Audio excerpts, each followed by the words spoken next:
Shalom KKS, damai sejahtera di dalam Tuhan Yesus Kristus. Pasal ini menceritakan kondisi bangsa yang dalam kekacauan, keruwetan, tidak lagi berpegang pada kebenaran dan firman Tuhan. Orang Lewi yang seharusnya melayani di bait Allah dan fokus dengan Allahnya, malah mengurusi gundik dan memiliki banyak gundik.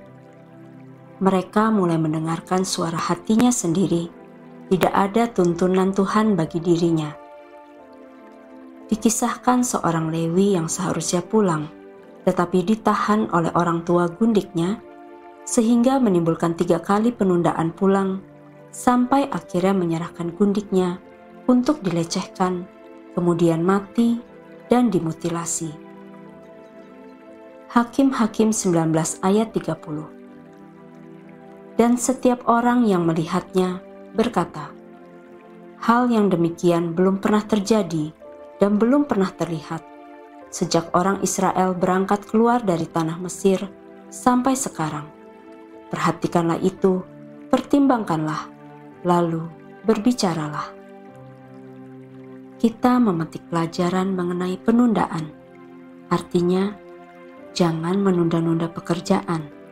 Jangan menunda waktu, jangan menunda untuk mengampuni, jangan menunda beribadah, jangan menunda memberi, jangan menunda dengan alasan apapun, padahal hati nurani sudah berbicara. KKS, ingatlah pesan Tuhan dari bacaan kita hari ini. Kita bukan lagi hamba dosa, tetapi hamba kebenaran, hamba Allah, dan juga imamat rajani. Roma 6 ayat 17-18 dan 22. Tetapi syukurlah kepada Allah, dahulu memang kamu hamba dosa, tetapi sekarang kamu dengan segenap hati telah mentaati pengajaran yang telah diteruskan kepadamu. Kamu telah dimerdekakan dari dosa dan menjadi hamba kebenaran.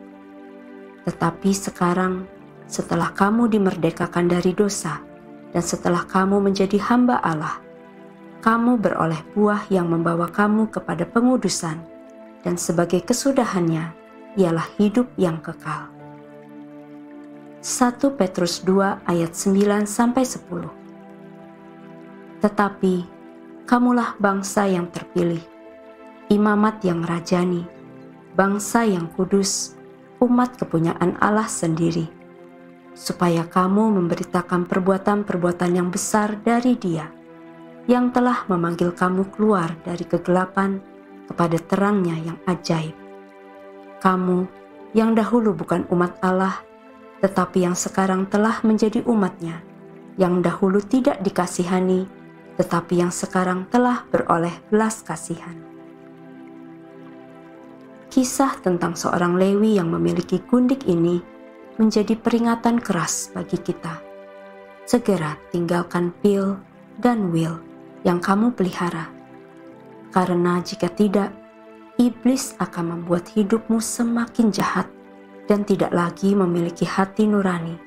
Dan sebagai dampaknya, engkau menghancurkan generasimu, anak-anakmu, dan keluargamu. Kembalilah kepada panggilanmu mula-mula di dalam Kristus Tuhan.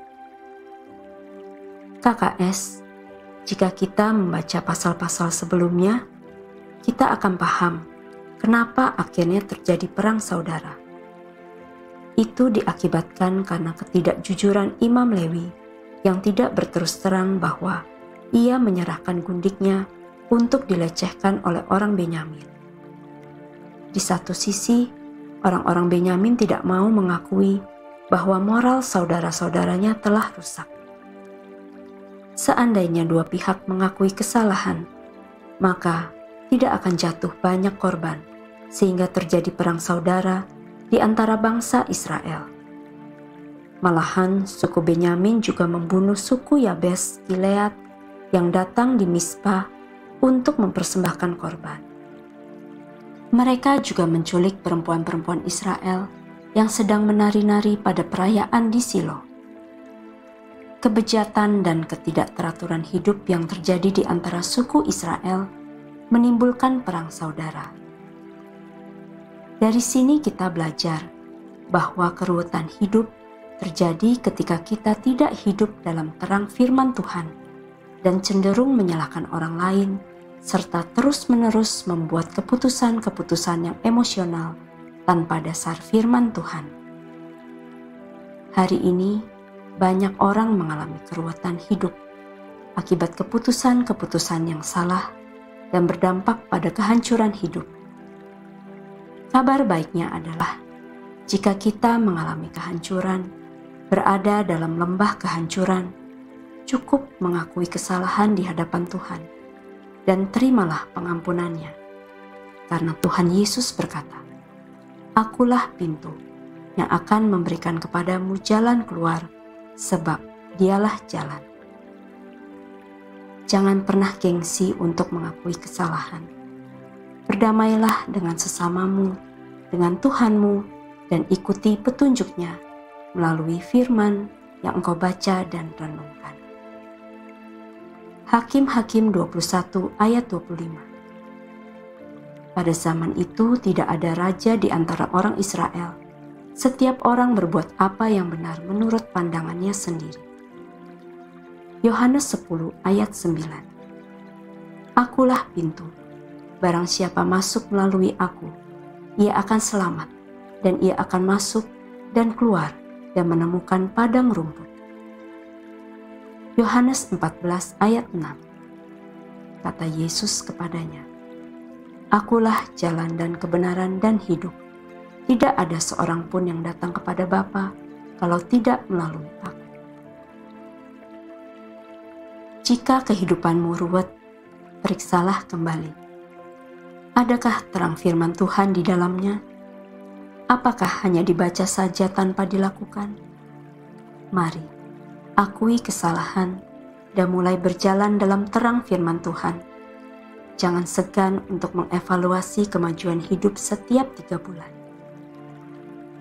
2 batu pertimbangan artinya, pertimbangan Tuhan itu tertulis semua di dalam Alkitab dan tinggal mengikuti polanya saja. Pertimbangan manusia ini adalah berbahaya karena digerakkan oleh keinginan dan kebenaran sendiri, karena tidak selaras dengan keinginan Tuhan. Pelajari baik-baik kisah seorang Imam Lewi ini yang tidak akurat mendengar dengan firman Tuhan, sehingga dari satu orang saja menimbulkan perang saudara dan kehancuran generasi. Para imam, bertobatlah jika engkau ingin hidupmu diberkati. Pakailah selalu pertimbangan Tuhan, yaitu firman Tuhan sendiri. Amsal 20 ayat 10. 2 macam batu timbangan, 2 macam takaran, kedua-duanya adalah kekejian bagi Tuhan. Amsal 20 ayat 10, versi mudah dibaca. Tuhan benci terhadap orang yang menipu orang lain dengan memakai timbangan dan takaran yang tidak tepat. Alami firman dengan pertama-tama mengubah cara pandang kita tentang Tuhan. Isi cara pandang dengan firman, maka kita akan mengalami surga nyata. Roma 6 ayat 11. Demikianlah hendaknya kamu memandangnya, bahwa kamu telah mati bagi dosa, tetapi kamu hidup bagi Allah dalam Kristus Yesus. Cara pandangmu, engkau sudah mati bagi dosa, tidak lagi bersentuhan dengan dosa, dan lari dari dosa tanpa ada pertimbangan manusia, namun memakai pertimbangan firman yang menerangi langkah. KKS, mari terus membangun diri, membangun manusia roh kita menjadi perwujudan Kristus, yang menjadi garam dan terang bagi dunia. Siapakah yang akan Bapa utus kalau bukan kita anak-anaknya? Siapa yang akan Bapa pakai bagi kerajaannya kalau bukan kita anak-anaknya? Amin.